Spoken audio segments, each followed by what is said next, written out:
ထီးလင်းမြို့နယ်နှင့်ဖားဆောင်းမြို့နယ်မော်ကြီးဒေသကိုစစ်တပ်ကဂျက်ဖိုက်တာဖြင့်ဘုံကျဲတိုက်ခိုက်မှုပြည်သူ2ဦးသေဆုံးပြီးနေအိမ်9လုံးပျက်စီးမကွေးတိုင်းထီးလင်းမြို့နယ်အရှေ့ချမ်းပုံတောင်ချေရင်းရှိကျေးရွာတစ်ရွာကိုစစ်တပ်ကဂျက်ဖိုက်တာဖြင့်ဘုံကျဲတိုက်ခိုက်ခဲ့ရာပြည်သူ2ဦးသေဆုံးကနေအိမ်9လုံးထိခိုက်ပျက်စီးခဲ့ကြောင်းရောအလင်းတန်းမှတာဝန်ရှိသူကပြောကြားသည်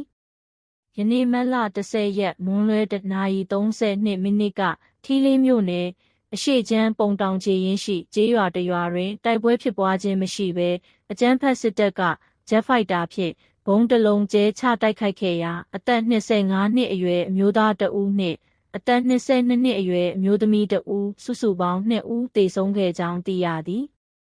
ထို့အပြင်ကျေးရွာအတွင်းရှိနေအိမ်2လုံးမီးလောင်ပြာကျပျက်စီးခဲ့သည့်အပြင်အခြားနေအိမ်3လုံးလည်းထိခိုက်ပျက်စီးခဲ့ကြောင်းသိရသည်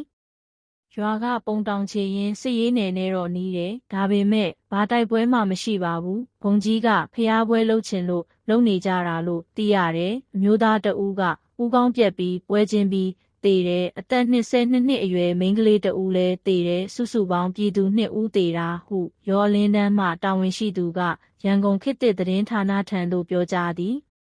အလားတူကရင်ပြည်ဖားဆောင်းမြို့နယ်မော်ချီးမြို့တွင်တိုက်ပွဲဖြစ်ပွားခြင်းမရှိဘဲစစ်တပ်လေကြောင်းဖြင့်ဘုံကျဲတိုက်ခိုက်သွားကြောင်းဒေသသတင်းရင်းမြစ်ကရန်ကုန်ခေတ်သစ်သတင်းဌာနထံသို့ပြောကြားသည်